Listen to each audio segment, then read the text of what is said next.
My name is Juan Garza. I'm with Central Health. I am the project lead for the redevelopment of MCD. I just have some things to be going to introduce Larry Wallace to my left, who will introduce the staff and folks who are up here.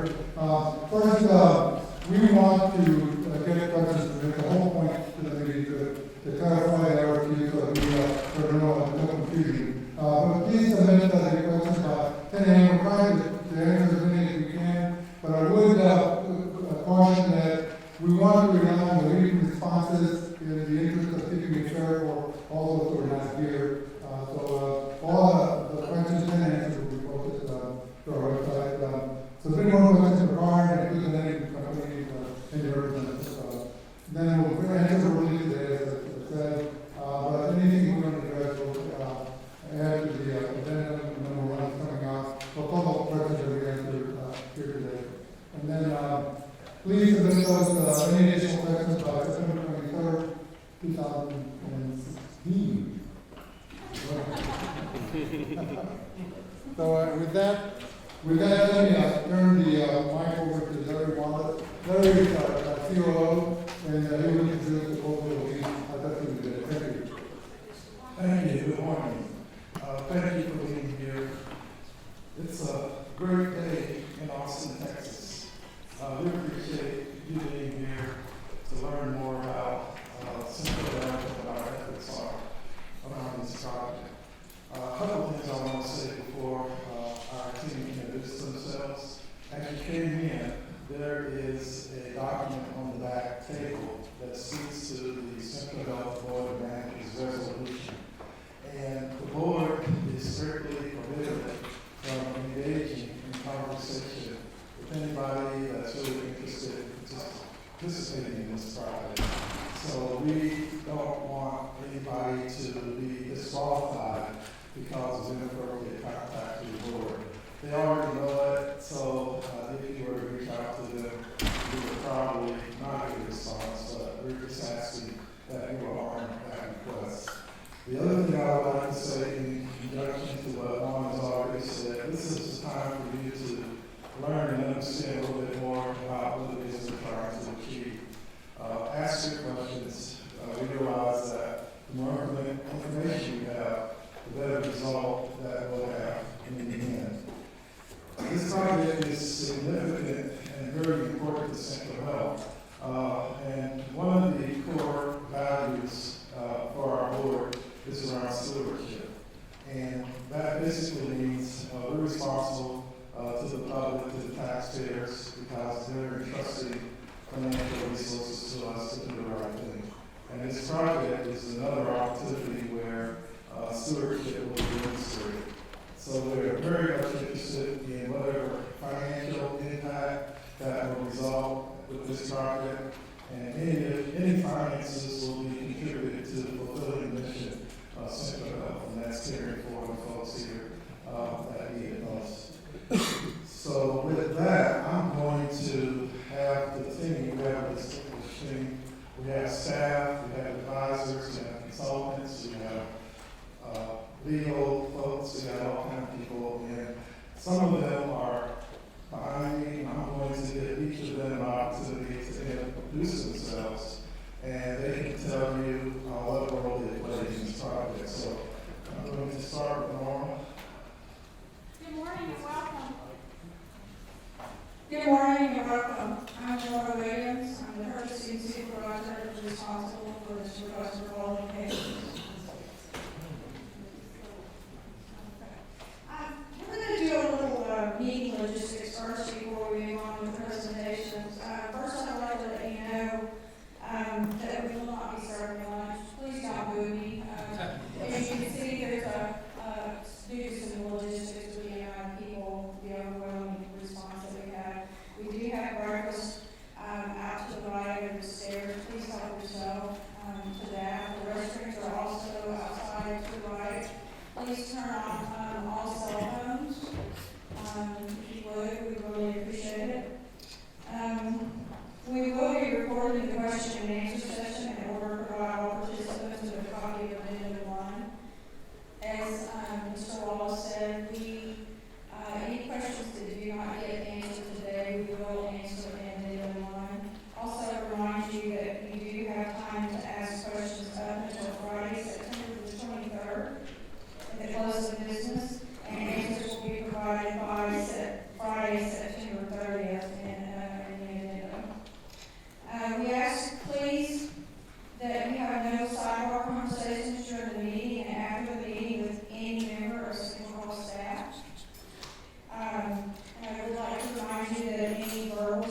regarding the RFQ prior to the award shall be considered non-binding.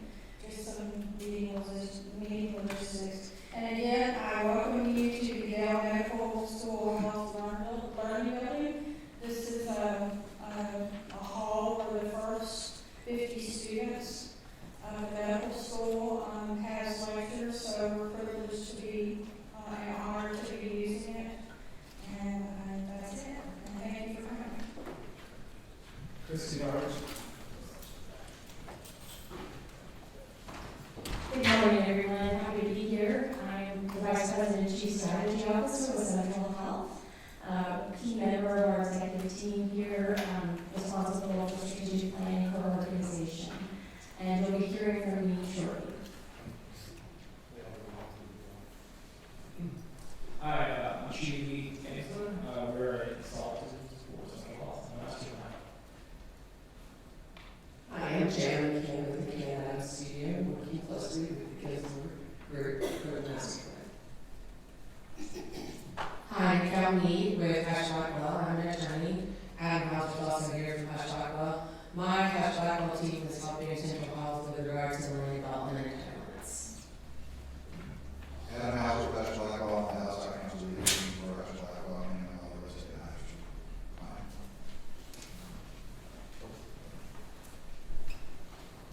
Thank you. Good morning. I'm Gary Smith with Economic and Planning Systems. We also are consultants to Central Health. And most importantly this morning, my job is to collect your questions. So again, they are to be submitted by 10 a.m. so that I can sort through them. You can pass them down to the ends of the aisles, and I will be circulating and grabbing those as we go along. Okay, thank you very much. So now we know what the team is, we know why we're here, and what we're going to accomplish. Again, thank you, evangelists, and we look forward to hearing from you and all of your questions.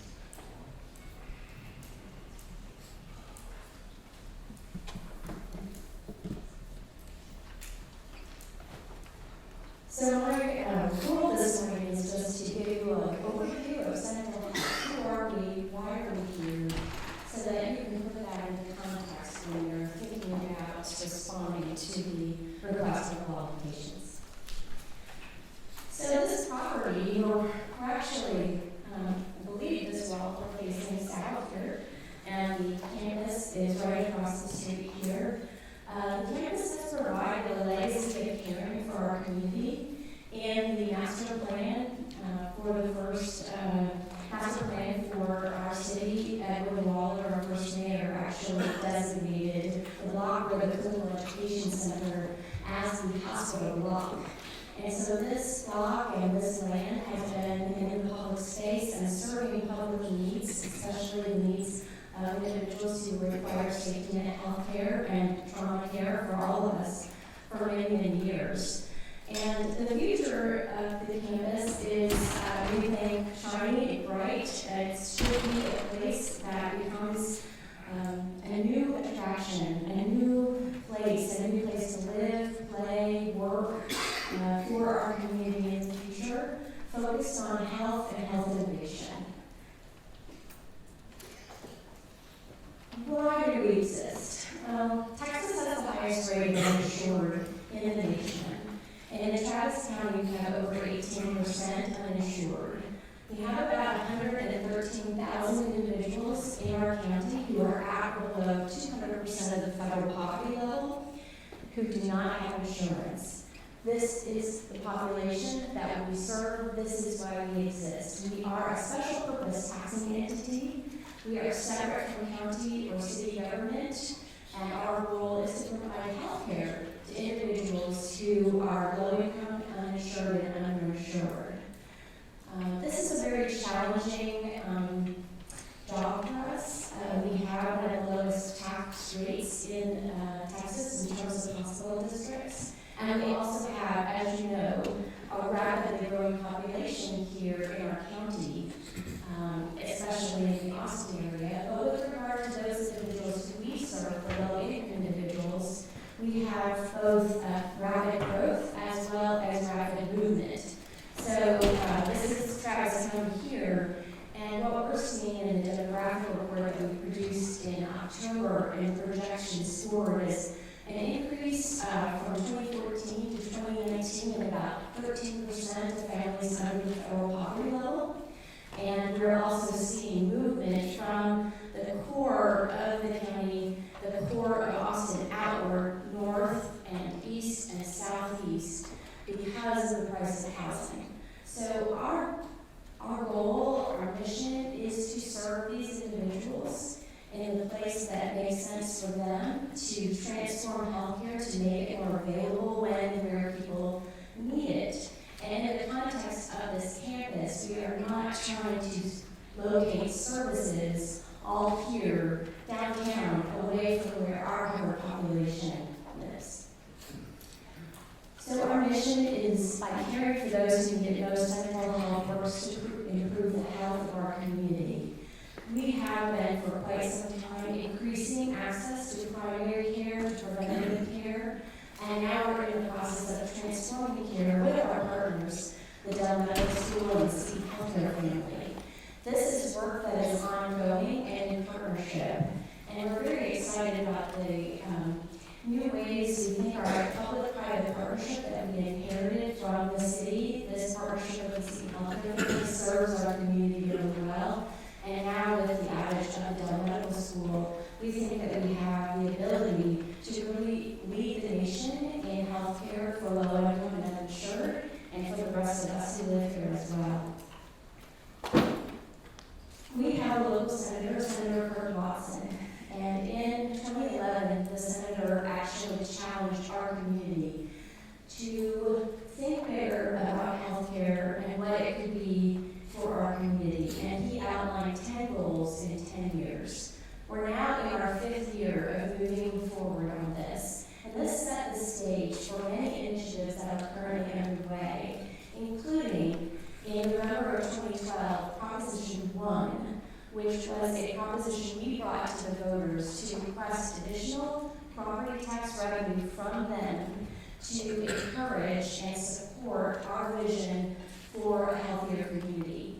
And they agreed and voted to increase their property taxes to bring forward these transformative changes, such as the building university and today the medical school. We are a primary funder of the medical school, and the new funds that came forward from that proposition from the taxpayers are also being used to draw down federal funds that we use in the 1150 Medicaid waiver and other programs that are transforming care.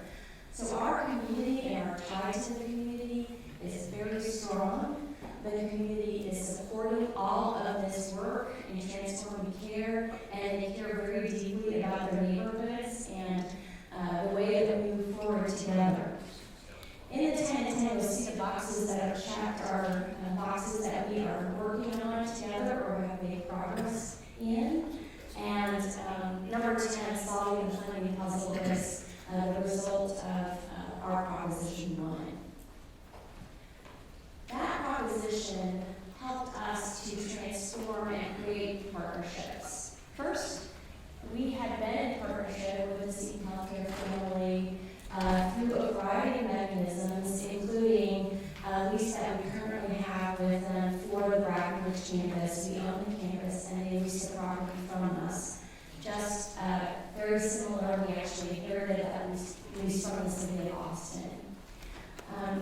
The new tax revenue offered us the opportunity to bring forward the medical school. So now what we have here is this we call it the triumvirate partnership, this three-way partnership that's working together to transform care.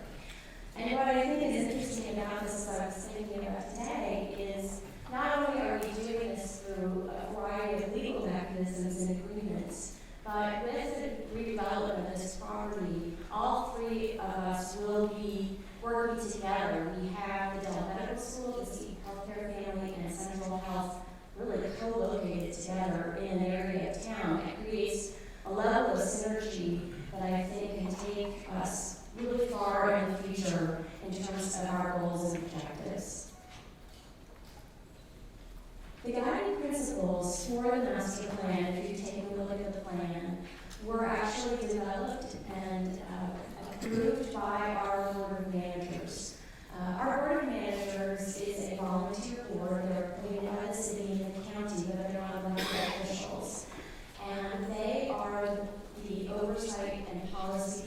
governance board for our organization. When we first embarked on this process, we decided that guiding principles would help us steer the development of the master plan. And so these are really important for you all to take a look at and dissect, because we've spent a lot of time talking about them and advocating for them. So I'm going to take just a few minutes to talk through them. So our mission is to advance Central Health's efforts to provide access to care, as I mentioned, and promote Travis County as a model healthy community. Legally, our boundaries are contiguous with boundaries of the county, so those individuals who are residents of the county are our first and primary customers, so to speak, and their health and well-being is what we are endeavoring to improve. In the idea and area of stewardship, this is a critical piece for us to promote the uses and programs on the campus that support both short-term and long-term financial stability for Central Health, and to return financial return for the citizens and taxpayers. We currently are receiving considerable income from this property. What we are doing with that income today is we are ensuring access to health care for individuals. So it's incredibly important for us to continue to receive the revenue in order to provide access to care. So revenue for us is a very high priority, and about 80% right now of our income comes from the taxpayers. 17% is coming from the property, and the other 30% is a combination of some interest income and tobacco settlement revenue. So it's a pretty big portion for us, and that's a goal that we're certainly wanting to achieve with the development of this property. And then in partnership, we know that this community and partnerships that we have will continue to support and expand our vision and mission for the property. We are working with the county and the city and anyone else who's contiguous to the property, including the Waller Creek Conservancy, for instance. We've reached out to TxDOT and other entities to make sure that we're working collaboratively around the vision for this property and for our community in the future. So I encourage you to take a closer look at these and keep those first and foremost in your thinking when you're responding. Community engagement and feedback. Someone said to me yesterday, Austin has a terminal democracy problem. We have a very active citizenry, and so we engage our citizenry in everything that we do, including this campus and including the participation that we invited for the development of the master plan. So we had all kinds of events, small meetings, websites, emails, surveys, and what we heard from the community, the key themes that came through were that we should maximize the value. They understand that we have income coming in and that we're paying for healthcare services now, and we want that to continue. They also told us, as I pointed out in the demographic portion, that people want their healthcare close to their home. So there was a lot of conversation early on if this property would be, the central location for all of our healthcare services. And what we heard from the community, and especially those that we serve, is that the majority of them do not live in this area. So they want their healthcare close to home. So this property is going to enable us to provide services that are further and further away from the city center. And then thirdly, the community wants to feel comfortable, and they want this property to be inclusive and accessible. So you'll see some of the components and hear from Jana and she about why the master plan was set up in a certain way to make sure that there's connectivity with East Austin.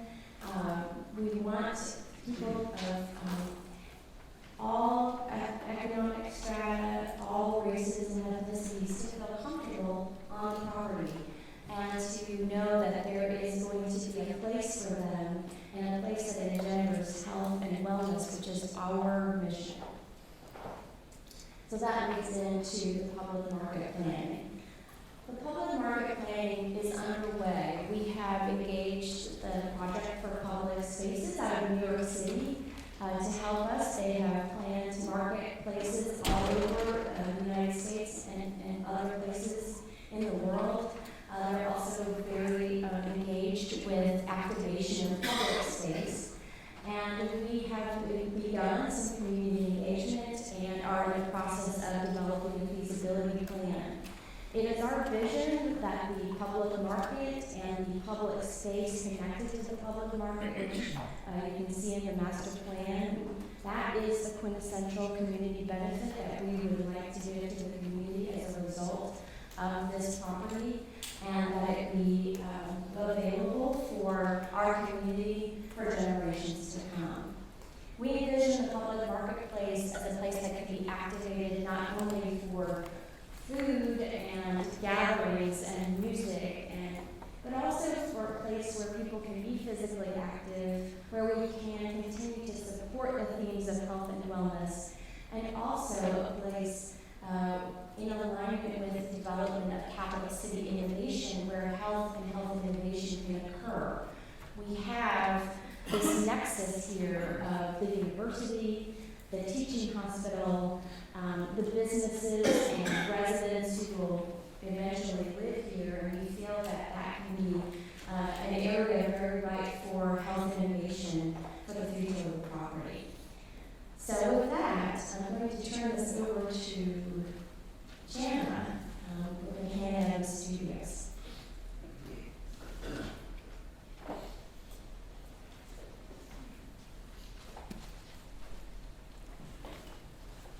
So as the slide showed here, this is the master plan that was actually adopted on January 27th by the Central Health Board.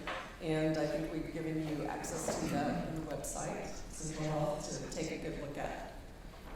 And I think one of the three guiding principles was about partnership. And these are some of our partners and just really our neighbors physically connected to the site. And so what you're seeing in the blue here, or maybe I should go on here, is the university, what we've called University Medical Center Brackenridge, or the Brackenridge campus is how we're referring to it in the RFQ. So you can see it used to be, we used to call this area of town the amenity-free zone about 10 years ago, and now it is really the center and focus of so much new and interesting development and redevelopment, most of which is right around where we're sitting. So north of us is the medical district, or called now I think called the health district, University of Texas. We have the Texas Facilities Commission property here, which is really organized along the North Congress access. They have a very exciting project to redevelop into a pedestrian promenade, that entire mall of North Congress. So we were obviously talking to them. Then we've got Waterloo Park, which is a huge asset to our property along the current Red River alignment, and Waterloo linking up with the whole Waller Creek corridor that is being developed as a beautiful new greenway that's really connecting downtown and Capitol Complex and the University of Texas. So that's a huge connection to nature that we have at our front door along Red River. We have the Innovation Zone, which is depicted in yellow here, that we're really one of the first catalyst projects on, and I think there's no other property like this, over 14 acres of downtown property for redevelopment in the heart of this area. And then we have also a very interesting project with I-35. There's an intention to actually press or lower the freeway and actually do some capping of it, meaning putting parks and green open spaces that would connect East Austin much more explicitly with the downtown. And there's even an idea of bringing over new bridges at 15th Street and MLK, which don't exist today, that will link us much better with East Austin. So this is a pretty outstanding property too, from the perspective of not being fettered by the famous capital view corridors, which are state and city ordinance-driven corridors to protect capital views. We only have a tiny portion of the northwest part of our site that is slightly limited, I think, to about 125 feet. So this is relatively unusual in the city because we have 34 of these corridors that tend to limit the height of development. And we're also outside, just outside of this capital dominance zone, which is just a 200-foot height restriction. So you can see our property is shaded in gray there. And here's Waterloo Park, so the Capitol is in the center of that circle. So this is just a view of the I-35 improvements, and to put in perspective where we are. This is the hospital tower right now. We are sitting here in this, what was a parking lot along 15th Street. So there's going to be a connection, a bridge at 12th Street as there is today at 11th Street toward the south of the property, but also here at 15th Street, which will be new. And this is just depicting how we're hoping that we get these improvements in the next probably 10 years, something like that. This is a view of what would be the 15th Street intersection looking towards the Central Health Campus. That's the hospital tower. So this is just showing how we're trying to create, reinvent I-35 as more like an on-street boulevard, an urban boulevard on the edges, and sink it down so that the main traffic is going below grade, which will be an enormous, I think, improvement for the Central Health site. This is a little hard to look at, but to orient you, this is an aerial view of the campus. And so the northern boundary is 15th Street, east boundary is I-35, and then there's a bit of a jog here where 13th Street would have been, had it been brought through. And this is Sabine Street, so the property wraps around just to the north of the Health South building. And then along this edge of the existing Red River. Right now, Red River has been realigned from 15th Street to the north, where the building that we're in right now, the medical school or the health school, and the new teaching hospital are here. So the 6 blocks that we're going to be creating or recreating are really the block with the tip of the old main garage, parking garage, the very large structure at the corner of Red River and 15th Street. This is the northern annex of the hospital tower. This is what Christy referred to, which is the original hospital block that has been occupied by the Children's Hospital, and right now it's called the Clinical Education Center. South of it is the CEC, Clinical Education Center parking garage. This is right in the middle of the site. F here is the hospital tower, and then to its south is a 2-story, very low addition that is what we refer to as the South Wing or the South Annex. And then B here is where there's a professional office building, 3-story office building. And then C is the helipad that brings emergency service linking into the emergency room. So I think one of the big challenges and exciting challenges as a master plan architect with Chi has really been, how do we take this particular mission that Central Health has and this notion of how do we build a model healthy community? How does the master plan reflect that? And so several of the components of that are creating a healthy sort of active transportation system where we're really creating a new street grid, but it's throughout the site to orient. Again, this is Waterloo Park, 15th Street, the new Red River, Sabine Street, and I-35.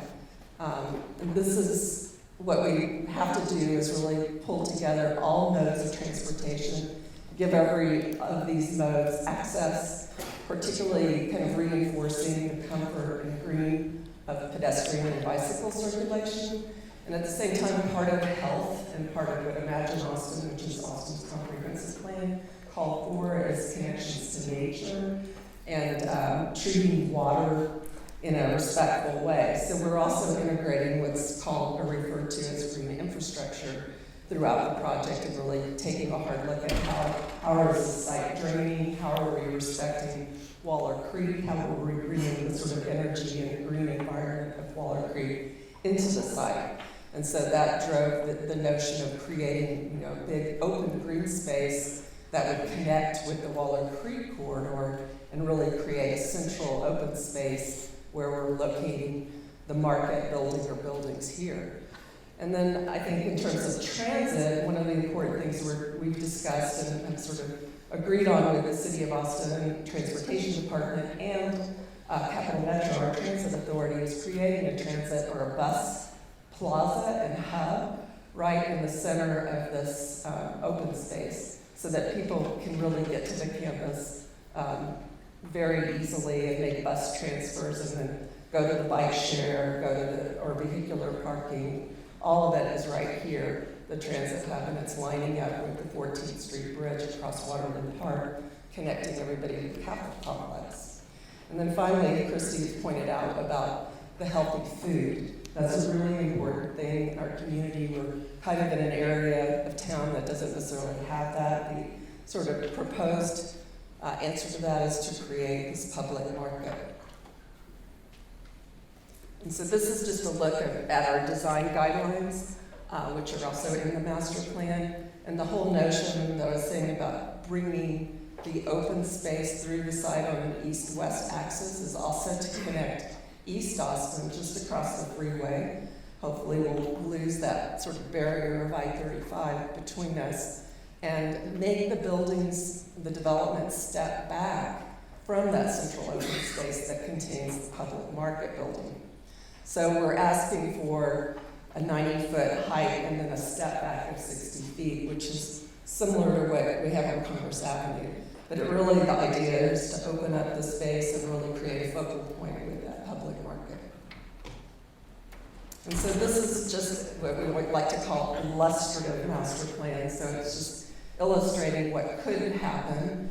And this is north of that. So this is the open space that brings us into the public market block. And you can see Sabine Street does not go through, it wraps around like this. I-35 is here, 15th Street. And this is the sort of a look at the full build out. And that could be 20 years from now, we're not sure. She will step you through the phasing of this. And these are just some views of a public market building.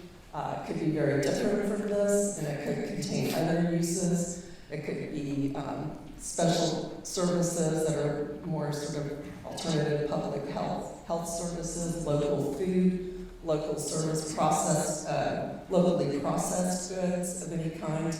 And this whole notion, I think, is a question that we need to ask you is what is a public market in the 21st century, and how is that public market really moving us ahead in terms of health innovation?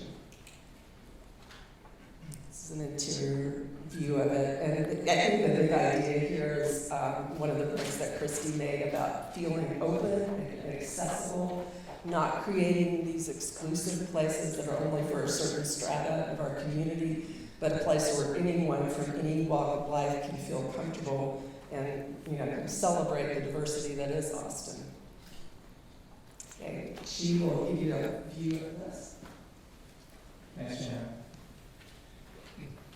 All right, so Jan just walked us through most of the factors and forces and concepts that created a framework for the master plan.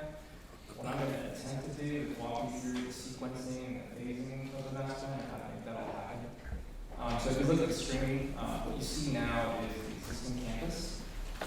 And just to review real quickly the original aerial, this is the main garage. There's a lot of VA parking here, try to park in there. So you spend a good amount of time in that space, you probably have a great now.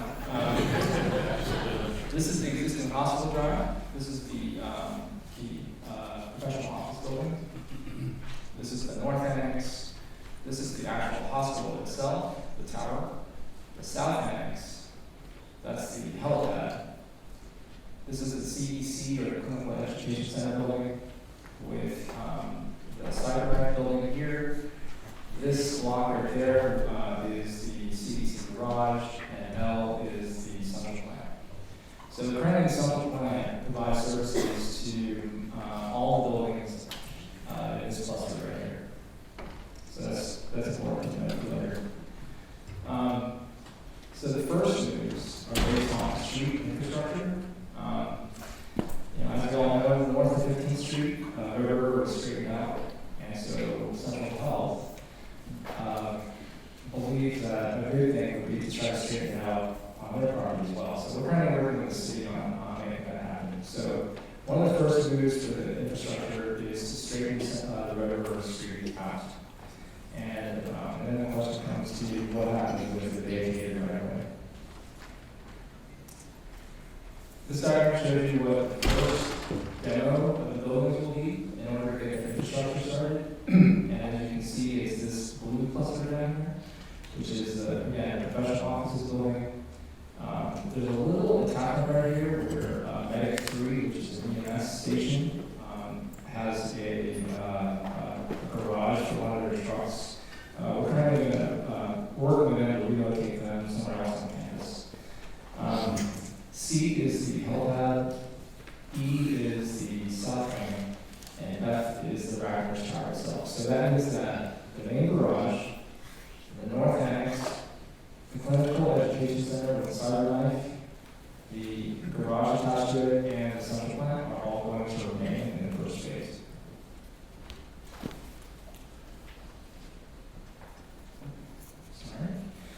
Okay, so this is sort of an agglomeration of multiple things happening at the same time. So as you can see, Red River has been straightened out, and as part of the infrastructure work, we will also, the plan is to implement other streets, which are 14th Street and 13.5 Street. So you'll see later on in the master plan that this loop actually extends out and connects over to 35, but because of these existing buildings needing to remain, we couldn't do that at this point. So what's going to happen is 14 and 13.5 is going to connect this to Main Street, and it's going to ring around the public market. So as part of this infrastructure work, and remembering the central plan is going to be upgraded so that district services can be provided for future blocks. So essentially what's going to happen is, the services to these existing buildings will be isolated, the infrastructure, piping, and equipment will be upgraded so that as these blocks come online and get developed, there will be a loop system in the road that they can tie into for control water and other services as well. So that's part of the plan. What this ring road does is it creates a central block for the public market, and we talked about that previously. And so essentially what happens is, once the street grid is in that you see here, there will be 2 blocks that will be ready for development in phase 1. Block 164, which is where the helipad used to be, and block 165, which is where the south wing used to be. Where the professional offices building used to be is what we're calling Waterloo Park Overlook, and that's sort of an identity as part of this public market that we want to try to develop together simultaneously. We also want to tie it into what we see as a future promenade for Walnut Creek and Waterloo Park. All right, this is an exhibit showing what the potential development on each of these first blocks could be. This is showing block 164 possibility for a hotel. The hotel seems to make a lot of sense here. We've got a great amenity with Walnut Creek, Waterloo Park, and this future promenade where a hospitality component or residential component may be a good fit. Block 165, we're thinking possibly an office, but anything's possible. And then right here is what we're calling a liner building. So one of the asks from Walnut Creek Conservancy is that we not face their beautiful water park, Poppy Event Center with an existing precast garage. So what we came up with was a possibility of a residential sort of minor building to attach onto this main garage until the main garage can be brought down and then rebuilt. This is all conceptual, so anything can happen.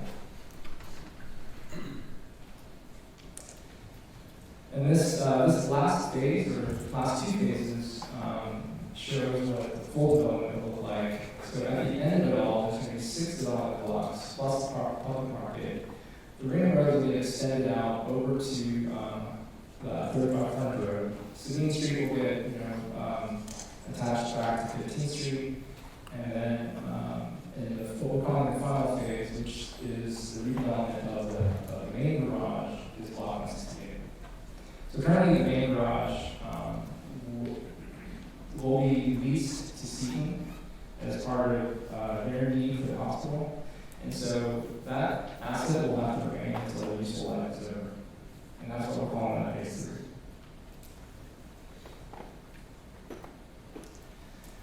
Okay, so this is a look at sort of the vertical based on that phasing. So you can see this cluster here. That's the new sky roof right there. This is the line building. This is the main garage, North Annex, CEC garage, Central Time. This is block 165, 164, and the line building. Just for everyone's kind of clarity, the program that we put together for the last time was sort of a test program. This is that not prescribed. So, I think there's a lot of leeway in terms of what can be there or can't be there, but it's all up to you. And then this is the final phase. We think that, based on parking and based on other things, that we can get as many as 3.7 million square feet out of this development, which is pretty significant. You all have created, I'm sure you can find more. Ours is based strictly on amount of parking and not going more than 8 levels above, because we're all getting busy doing that. So, but, I'm sure there's a creative way of getting around this development. And this is just a gratuitous rendering that shows you what the development looks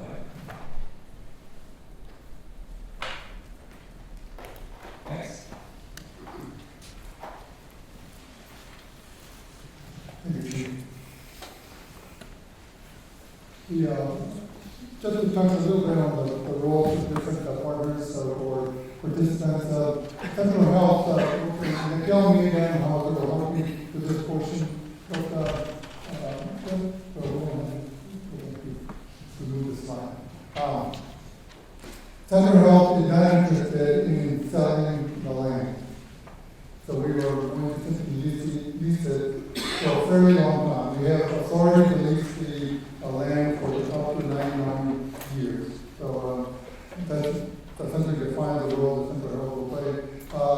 Obviously, we'll be participant with respect to other matters with the actual construction, but regarding the actual land, we intend to keep it. Okay? One asked me to just speak briefly to the entitlements on the site. So the site is currently zoned P, public. As most of you in the room know, that is the zoning designation really for public, institutional, governmental type uses. Central Health is in discussions with the city currently about whether zoning changes would be needed to implement the vision set forth in the master plan. Those discussions have been ongoing for a while. The city and Central Health are actively engaged, and we expect those to be resolved soon. The goal, I think, of all the parties is to deliver the site to the successful master developer with fully entitled, essentially. And with all of the major development decisions having already been worked through. That's our goal. Like I said, there have been many months of work that have gone into it, and the discussions really have been about there being a large variety of permitted uses on the site and a reasonable set of land development regulations that will allow the master developer to achieve the vision set forth in the master plan, but then also will respect the current entitlements on the site and the city's goals and policies with regard to downtown, how downtown is developed in the future. So the Tom just wanted me to give that brief overview. Again, this issues are not yet resolved, but the discussions are ongoing, and we are hoping that they'll be resolved soon. Our current partner is Seton leases the entire campus from us. They will continue to lease the remaining structures that were described here earlier. We're in the midst of negotiations with them with respect to those details. Sure.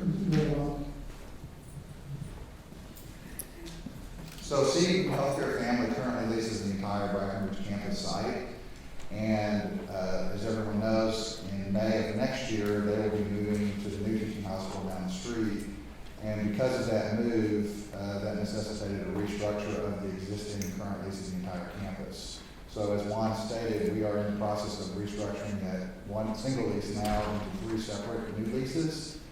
One lease is going to be a long-term lease of the main parking garage in Block 168.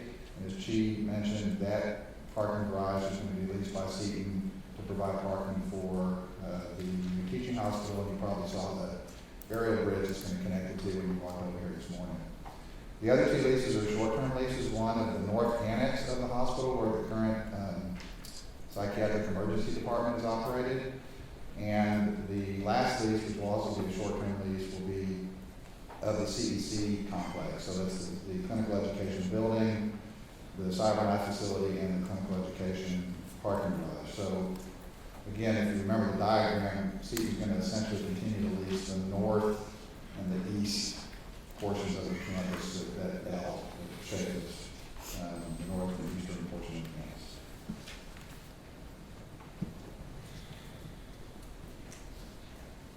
And now, to kind of sort of wrap it up, Amanda.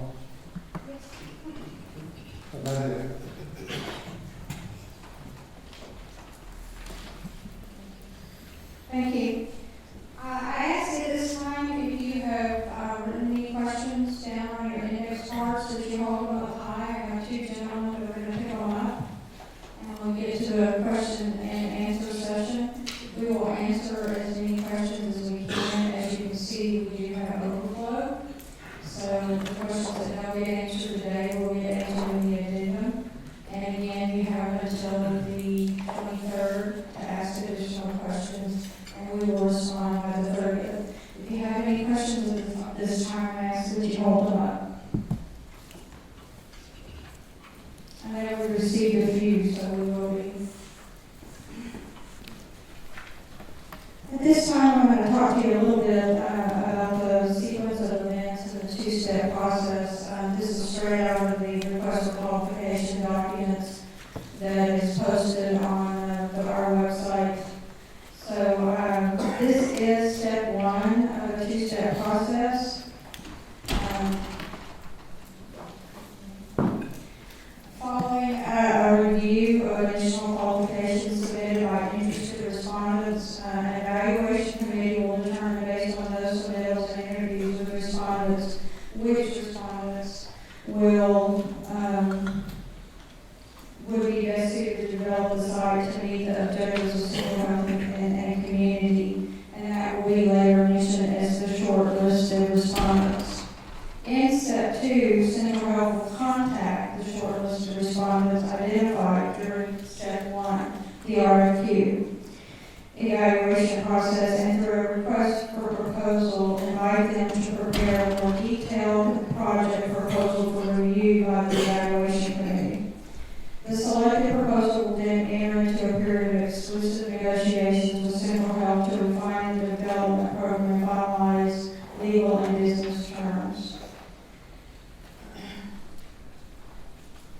This is just a reiteration of the schedule. So we are at their pre-response meeting today here, and the deadline to submit the RFQ questions, as I said, is next Friday, September the 23rd, 2016, by close of business for potential respondents. And the response to the written questions that you submit will be submitted back and posted to all 3 websites that are indicated in the RFQ on September 30th. And the deadline to submit RFQ response is October 21st, 2016 at 2 p.m. Central Time to the address that is indicated in the RFQ to my attention, purchasing supervisor. RFQ response evaluations, the committee will review those in the November-December timeframe. The RFQ respondent interviews for those who are chosen for an interview will be in the November-December timeframe. The RFQ shortlist notification will be in the December 2016 timeline. And again, step 2, the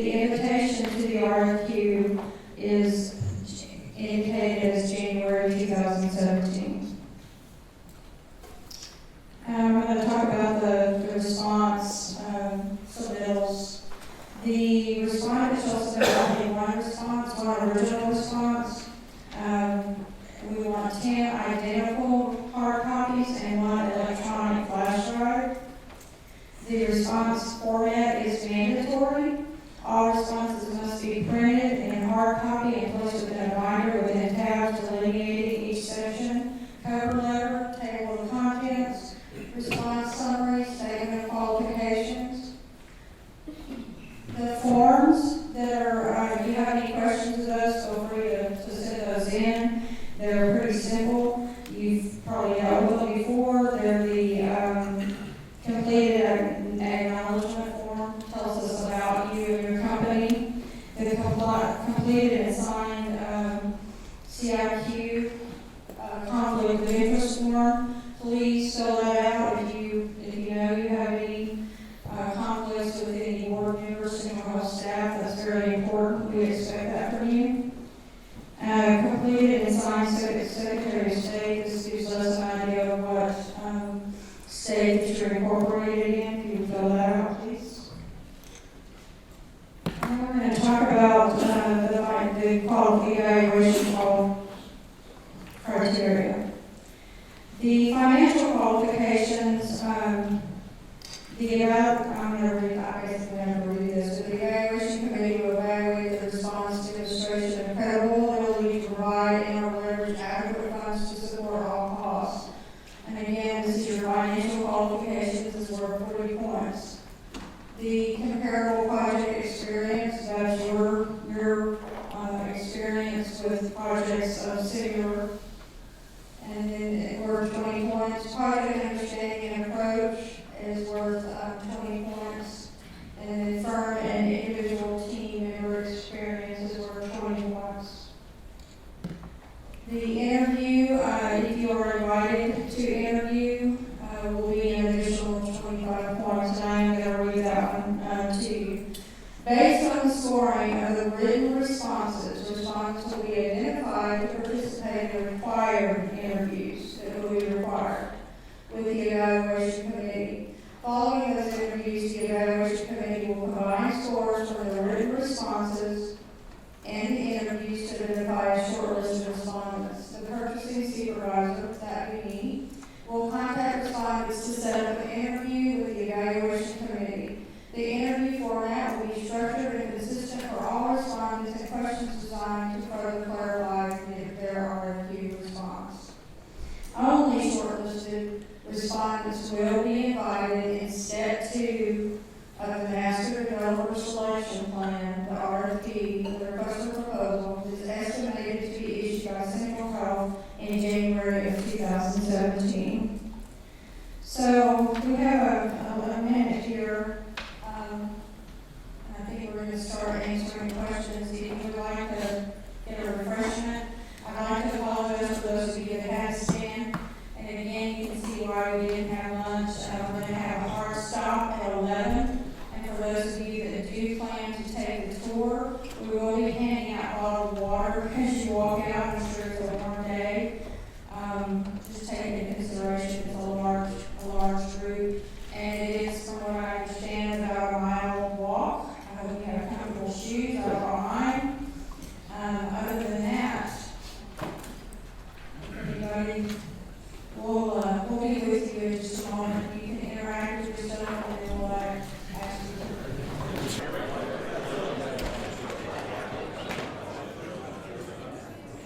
I know I have to do this. All right, so we don't have all that information. So I'm just going to dive into it. This question does not have an author. For the master plan design team, continue as a separate advisor to Central Health. It will continue as an advisor during the RFQ phase at this point.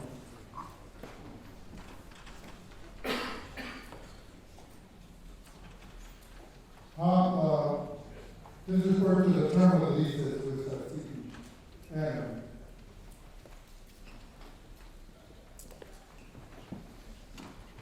There's several questions about the duration of the short-term leases. So the proposed term of the North Annex to Site D lease is 1 year, and the proposed term of the CEC complex, which would again be the clinical education buildings, the sideline facility, and the CEC parking garage is 7 years. There was also a question about the lease of the, and I'm assuming the person asking the question meant the main garage. Will that lease remain with Central Health? And the answer to that question is yes. Thank you very much. Then, the second part of the question is that it looks like you are a developer and are interested in a construction manager. No, we're looking for a master developer. We're not a developer ourselves. And we're not unfortunately, we want a master developer. This question asked by Kenny Horn. Do you know of a tenant who is interested in the corporate position? Assuming we know any tenants, no, we do not. We're hoping that the master developer will pay attention and focus on that. How much healthcare will be in the redevelopment? That to be determined. We're trying to build something that is a live, work, play place with very broad mix of uses. We do have a lot of healthcare institutions, but we're not restricting ourselves to just that aspect of it. We have several more. I have a question, it's a purchasing question. Will slides be made available on the website from today? Yes, they will. Another one is when, this is saving from when, how will the list of attendees for today's meeting be published and distributed? And it will be distributed in Agenda 1.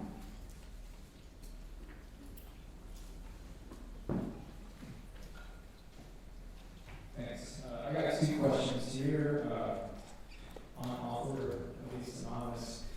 The first question was, what was the parking ratio in account that allowed for 3.7 million? We did the calculations over a year ago, and I don't want to quote the total number. We're talking about upwards of 5,000 to 8,000 parking spaces. Back at that point, the parking ratio was something like 2,000 per office, 1.5 per bed. But we all know that since then things have changed. So it'll be up to you to figure that out. The second question asks, does the goal of 3.6, which is really 3.72 million square feet development include parking? It does not include the square footage of parking. So that 3.72 million square feet is just occupied space.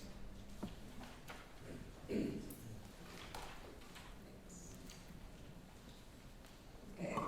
The first question was, what was the maximum height limit for the tiny portion of the northwest corner of the site, which is the corner where the existing main parking garage is on River 15. So the Capitol View corridor does restrict that small portion to about 125 feet, but we have a sloped area so that it varies probably a few feet in that, but we did complete a Capitol View corridor determination by the city of Austin, and we can make that available at the appropriate time, which might be more at the RFQ stage. The second question was, from an architectural perspective, and this is obviously written by an architect, very good lettering. Is there a desire or mandated vocabulary materials, or stated in other words, is there any expectation for stylistic features of new buildings? And I would say, no, we're not trying to mandate style. I think the important thing is that the buildings are built with an environment, public health in mind, environmental integrity. And we have discussed actually setting an Austin Energy Green building minimum rating of 2 stars or a LEED silver rating. So I think it's really important that these buildings really portray what is a healthy building. And that's a fairly kind of new enterprise in the world of architecture. How do we make the best out of natural light and natural ventilation? How do we create spaces that people that promote health and human happiness? I think we could make happy buildings.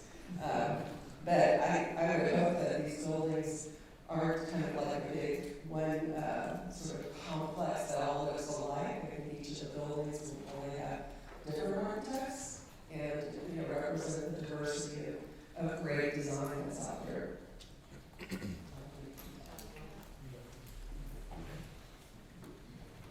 The letter in my question is not good, so it's probably in my lawyer. So it says, "Can speak to any hard requirements from Central Health or the city regarding first, workers events project, second, required lead rates, and third, affordable housing." So we know that all those are issues, and our goal is to not have the developer have to deal with those issues. We are working through all of those, and those are all items of discussion with the city that will be addressed in the RFP. So, I think that's it. Were there any other questions that y'all want to pose? Thank you. I would ask you to submit it in writing as well, please. The lease revenue that is shown of around $34 million that Central Health derives from the site, is that a net number? That's the gross number, A gross number? for the entire campus. Does it include everything that's there right now? And sir, you're going to put that in writing, correct? Okay. It's very important that we get, for anyone that didn't attend, we have to show the questions and the answers. Anything else at all? And we will not be entertaining any more audience questions, just for simple logistics. If you want to write a question down and turn it in, you're welcome to.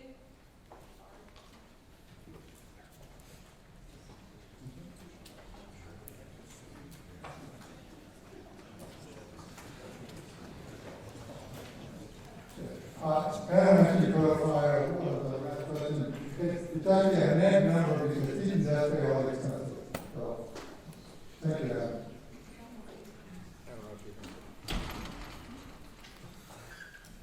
Can't read my writing properly. I'm not sure I understand. What level of design and RFP Is stage? expected, I mean, in the RFP stage, is there an anticipation of what level of design you want to see at that time?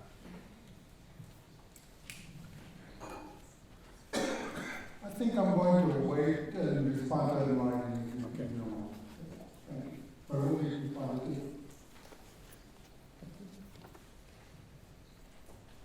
All right. Yes, again, if you have questions, you're welcome to turn it in, and we will answer it, at the deadline time. We're not going to entertain any more questions at this time. If you plan to go on the tour, we will meet outside the lobby where you entered. Can I have a show of hands in here, or who plans to do the tour, please? Okay.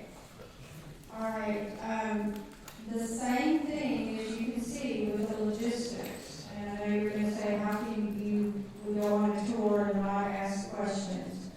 I'm gonna ask you to think about your questions and, send us to them, by the 23rd, if you have any questions on the tour. Or you might be out in the heat all day, I don't want that for you. If you will meet out, in the lobby, it's 10:10, at 10:15.